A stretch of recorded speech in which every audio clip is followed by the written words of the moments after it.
double check. Hi there. Hi, it's Carl from IT at Reed Smith, just testing for Tamara. Can you hear me okay? I can hear you. Yeah. Brilliant. And shall I turn the webcam on as well?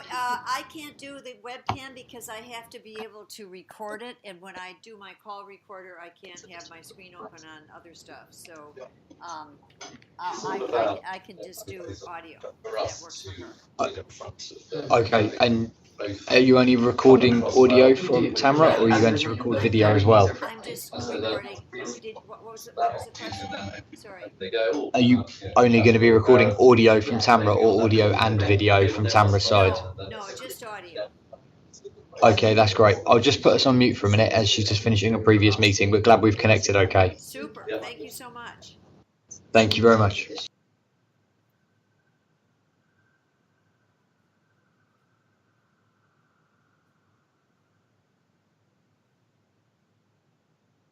Blah blah blah blah blah blah blah blah blah blah blah blah blah.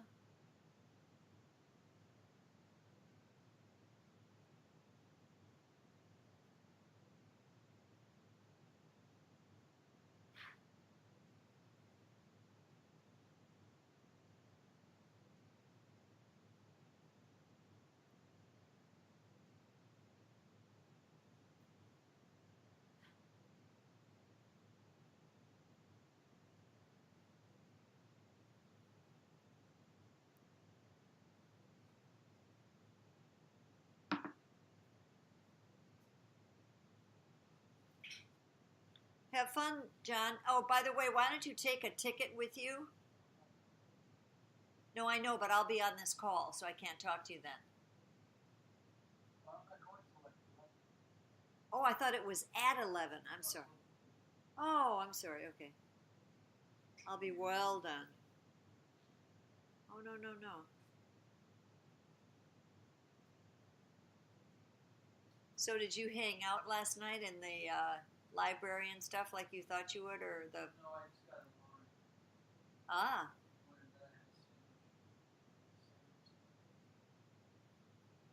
Pete Wells has a great review today of a particular barbecue place in Austin that people wait in line for 2 hours. Yeah, I do. Oh, you have? I'd never heard of it, but I can't remember. It goes for Oh, I don't know.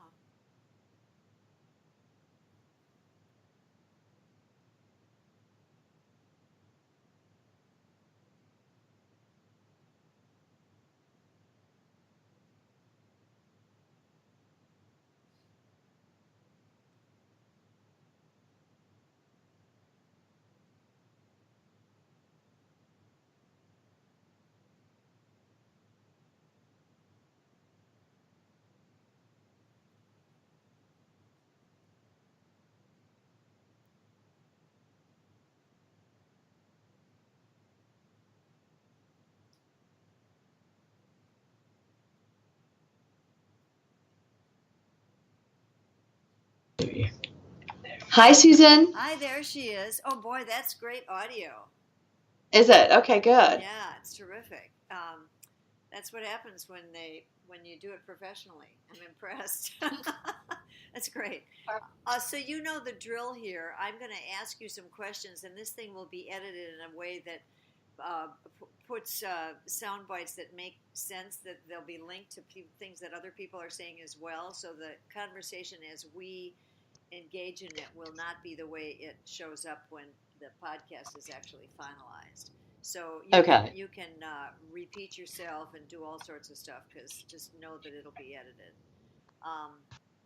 So my first question of you, the whole idea here is, do values matter now? That's the question.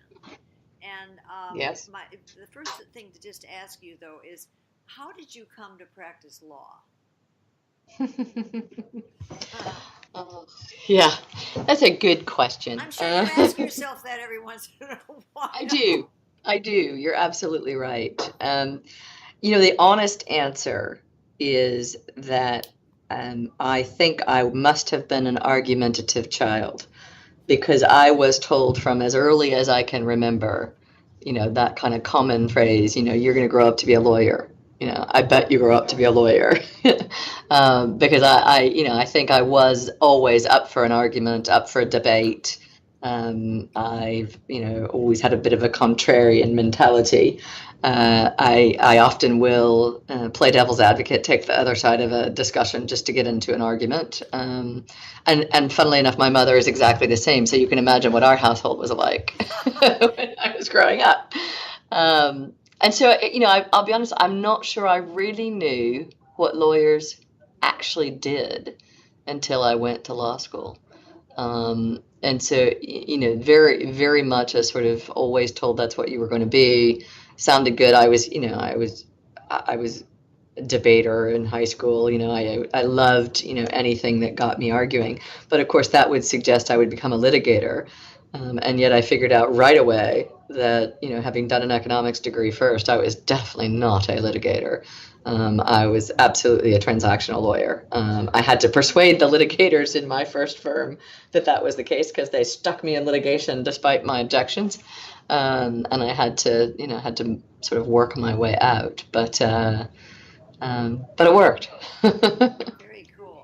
You know what? I have to tell you this. This is obviously not be included, but I'm fascinated by the parallel here because when I was a kid, my father used to say, "You may as well be a lawyer because you argue all the time, and you may as well get paid for it." Yeah, that's pretty much what I got all the time. It's so funny, and I honestly did not know. Also, until I got to law school, I really didn't understand the difference between civil and criminal. Yeah. And I mean, it was just kind of really basic stuff. Anyway, so what about how do you define a values-driven organization?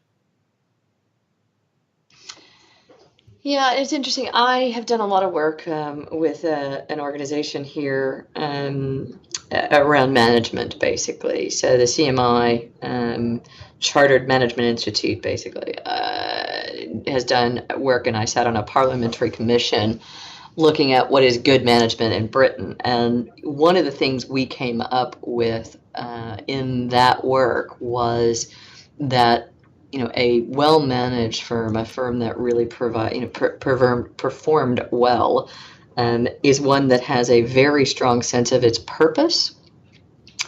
And in that we looked really closely at Unilever.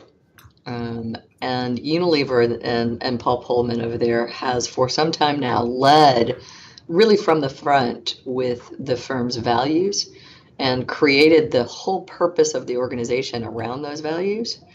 And I've consistently and really since then been fascinated. I watch very closely what they do because I think that is a big corporate in all senses of the word. You really think about them, and in all the ways that we might think about, big blue chip companies, and they could be, soulless and faceless, and yet they've managed to be very values oriented. And I think a lot of that has a huge tie-in with what is the purpose of the business. What are they there to do? And therefore, I think, often it's easy to get confused and think, well, we have core values, and then we have this whole thing we have to do to make money, and that somehow they're very separate. And I don't think that's true. I think, in a business context, if you can marry value and purpose and create, a real buy-in, communicate that well, create a real buy-in with your workforce so that they know what they're there for. And it can't just, you can certainly say it's important that we, succeed in being profitable so that we're here next year. And it's important that, we create profit out of our purpose and our values. That's fine, but it can't just be, to make more money next year because you won't bring people with you. But if you can tap into something that is, core to individuals in terms of their own values, their own, kind of sense of, and make that. Can you just say that if you can connect it, because the word purpose got lost. If you can Sure. connect them to your own sense of purpose, just repeat it from there. Sure. If you can, connect with your employees based on their own values and their own sense of purpose, and and marry that to the organization's values and sense of purpose, that gets people up in the morning, and makes them more productive, and gets them excited about their next meeting, or their next project, or their next opportunity. Now, it's interesting that you used Unilever as an example, because Mm, he's also used as an example by Michael Porter, who's the mhm. sort of the guru of the values-driven organization. And it's true now that there are more and more people that say that it's important for organizations, whether they're for-profit or not-for-profit, that they base their whole work on a set of values that are understood to be somehow good in terms of their social impact. So, to your point, they sort of move away from the idea of corporate philanthropy, where people have a pet project and it could be cancer, it could be something else, Right. not necessarily related to the work of the company. So, I'm fascinated by that, and that's a lot of what we're talking about here. So this is perfect. So, Tamara, how do you feel, is Reed Smith a values-driven organization? Absolutely. Um, and So I maybe think start your answer by saying Reed Smith is in fact, so that yours, because yeah, my sure, question won't be in there. sure. Reed Smith is absolutely a values-driven organization, not least of which because we kind of lead with our culture.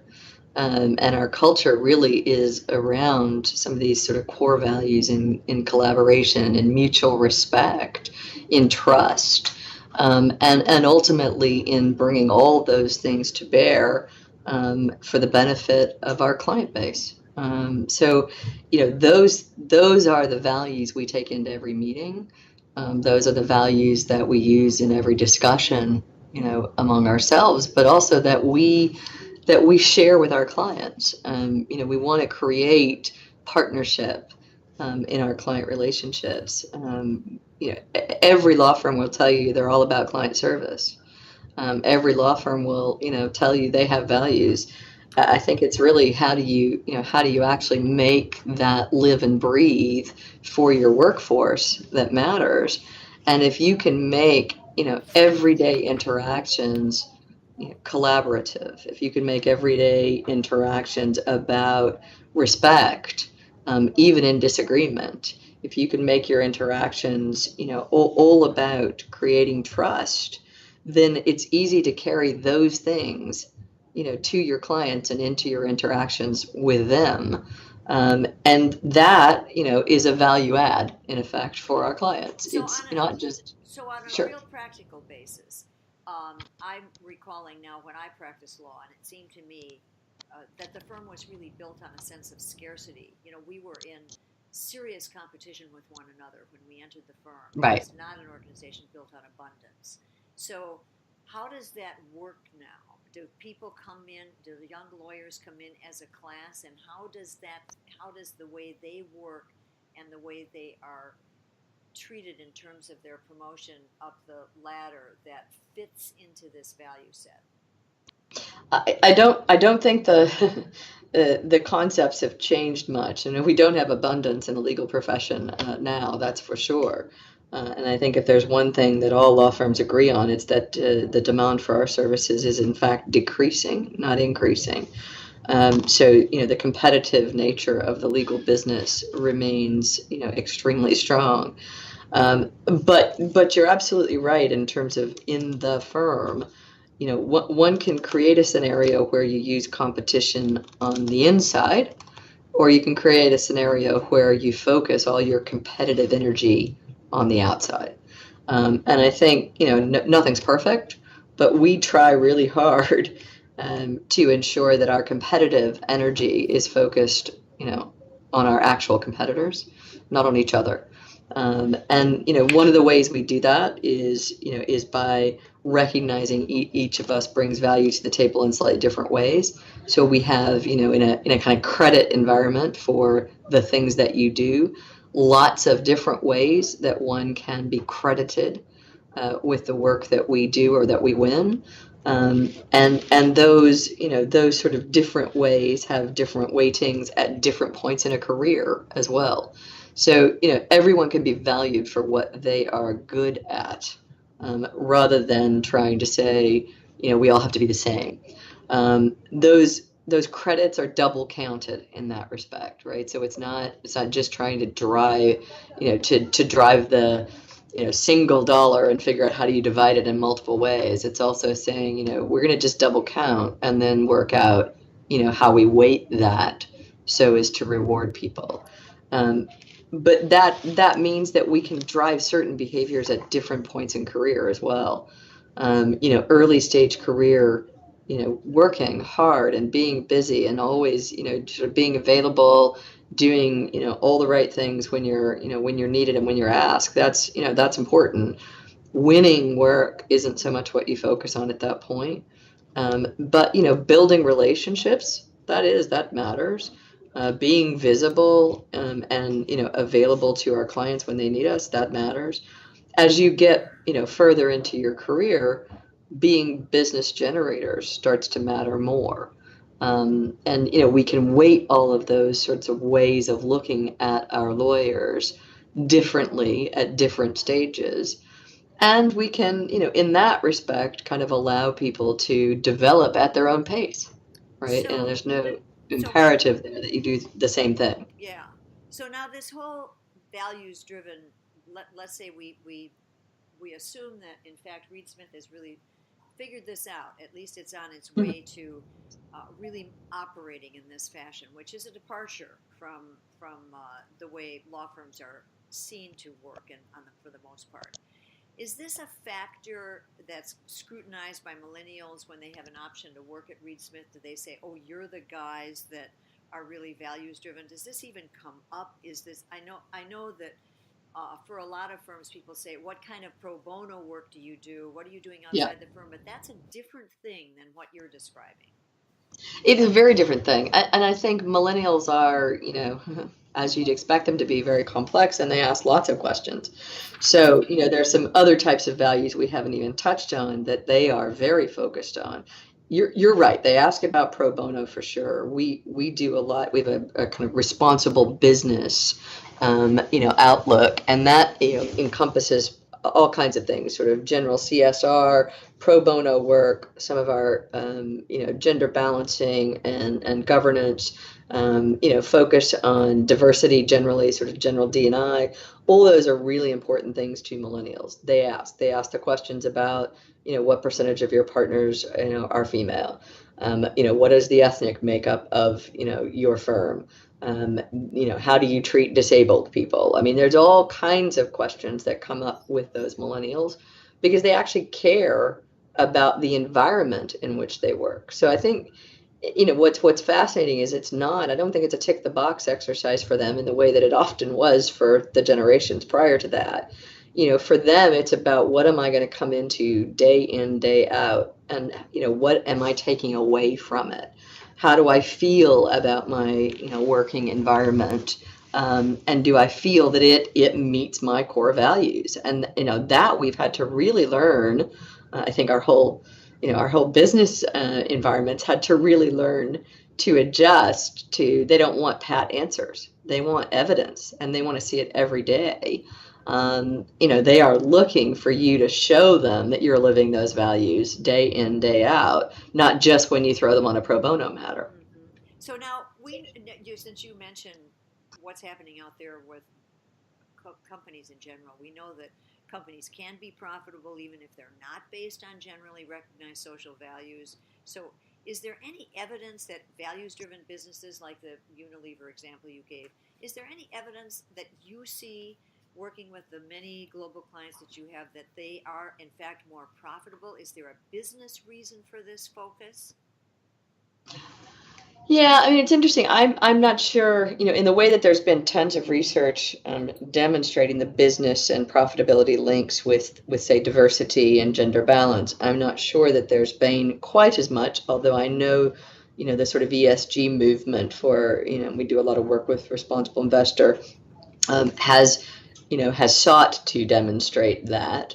That's a broader mix. And so what constitutes, that sort of ESG, the sustainability, the appropriate governance, those sorts of questions. It's a broader question than, pure diversity. And so I Do you think want it's, to define ESG for the audience because they may not know what that is? yes, and I'm just thinking the E is the part that I don't do as much with. I do a lot on sustainability. Is that environment? No. It might be environmental, sustainability, and governance. Yeah, see, you're asking hard questions, Susan. Yeah, environmental might be our environmental. It feels like it shouldn't be, but Yeah, because of the word sustainable. Let me see if yeah. I'm afraid to look it up because I may lose my call recorder, which is recording this. But I will, and then I may mention it in the way I ask the question. Yeah, that's fine. I mean, I'll keep at it too. So that, See if I can get it. what about on a global basis? You guys are a global firm. Do you see any difference in this whole focus on values? Is this kind of a Western thing that doesn't have so much take up, or it hasn't been noticed yet in Asia, for example, or Latin America? What's the picture there? Now, Unilever is a multinational company, so it's as I understand it, really this core value set that they really promulgate everywhere is in fact everywhere. But what about what you see among your corporate clients?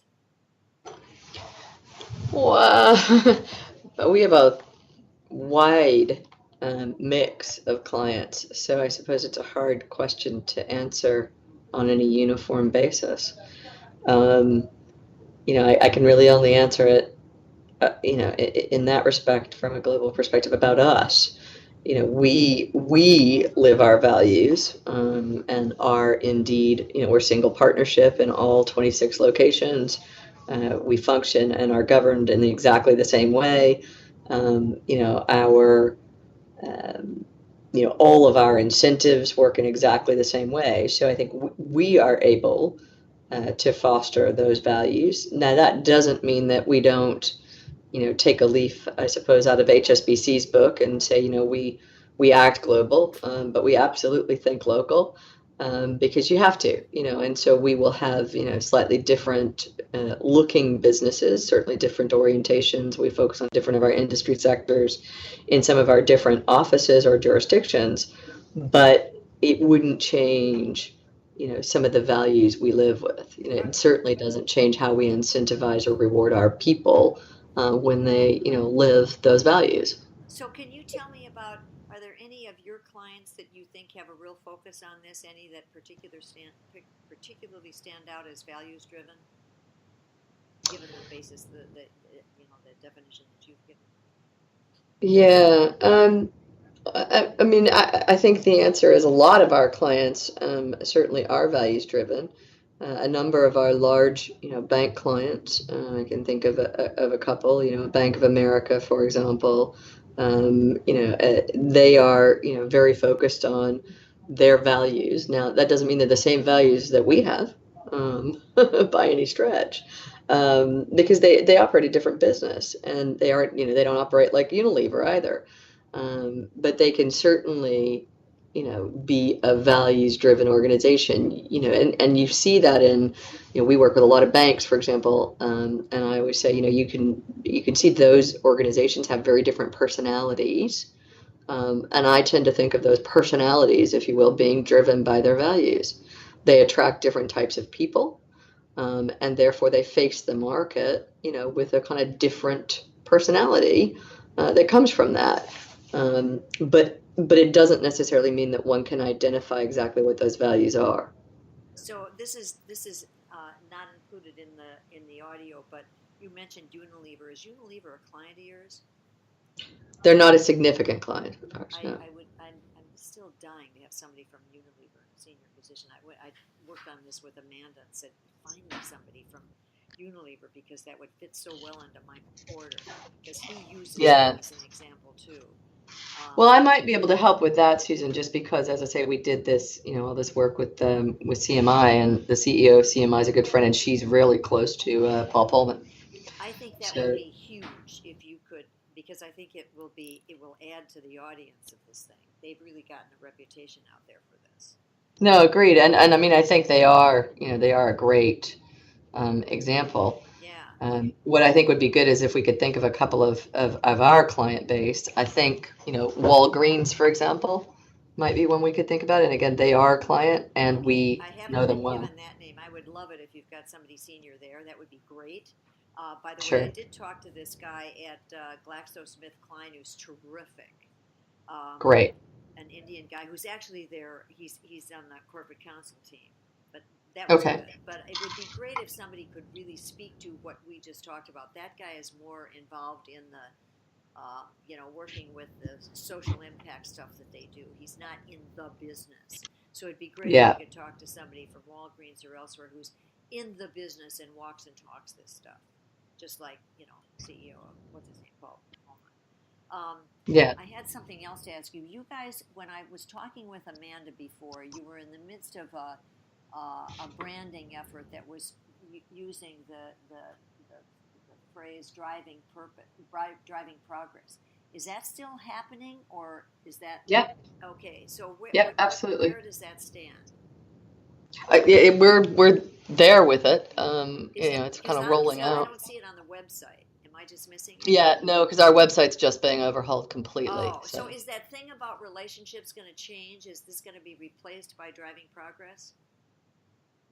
um, There's a phrase not there about replaced, not maybe replaced fully, because the relationship is actually still very much critical to how we drive business with our clients, and how we see our choices in client relationships, etc. But it is certainly, I think it's going to be used more frequently. So let me do this. Let me ask you a question that gives you a chance to promote that in a way that's not totally sound self-serving, but I think it'd be a great opportunity for you to get that in here. So what if I say to you, or you just say to me, the very fact that we've got um, a new effort identifying ourselves with the tagline driving progress, and here's why we do that and how it relates to this values-driven business. That would be, I think, a smart thing to do. So why don't you tell me what's this driving progress, and then just state it again as if you were telling me the story. So what about this driving Yeah. progress thing? um, okay. Let's see if I can formulate that. Um,